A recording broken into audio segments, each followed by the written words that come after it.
Palestinians were going to start questioning their loyalty to Islam or to the Palestinian political position. So it's a secret that nobody wants to talk about. Both sides are afraid to bring it up. But it's there, and there's some literature on it.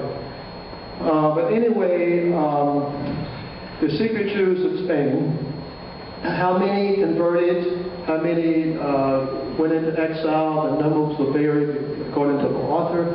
Generally speaking, the attitude is that probably 100 to 200,000 converted to Catholicism in Spain or Portugal, and that about 200,000 went into exile.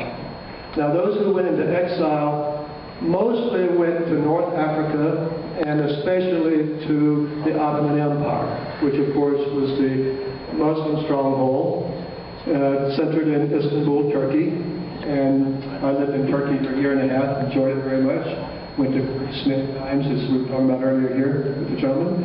And so when the Jews were kicked out of Spain, the Sultan of the Ottoman Empire, the head of the Muslim world at that time, welcomed the Spanish exiles and sort of made fun of Ferdinand and Isabel, famous ones, those are the ones who exiled us, and with the Inquisition, and made fun for kicking out many of the best people of Spain.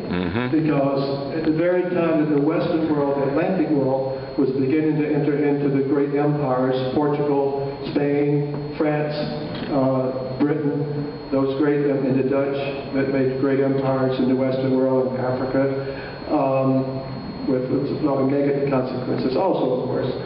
But at the very time, that very time, a lot of the navigators were Jewish, or at least secretly Jewish. A lot of the advisors, the economic advisors to the kings and queens were Jewish.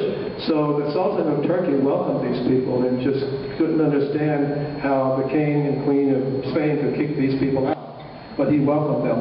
So the largest number of the exiles who were kicked out of Spain and Portugal went to North Africa and on into the Ottoman Empire.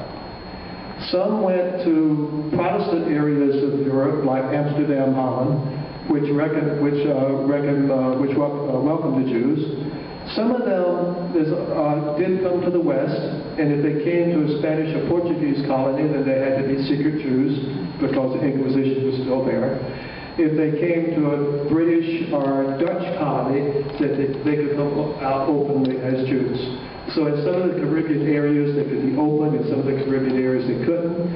Brazil, of course, for a short time was Portuguese, and then it became Dutch. So during the Dutch time, Jews went open, in the open in Brazil. Then when the Portuguese reconquered Brazil, the Inquisition went to Brazil, and so the Jews had to go into hiding or go into exile. That was the settlement of New York City, New Amsterdam at that time, the first Jewish settlement in the United States, 1654, considered the beginning, and that was refugees from Brazil, Sephardic refugees from Brazil.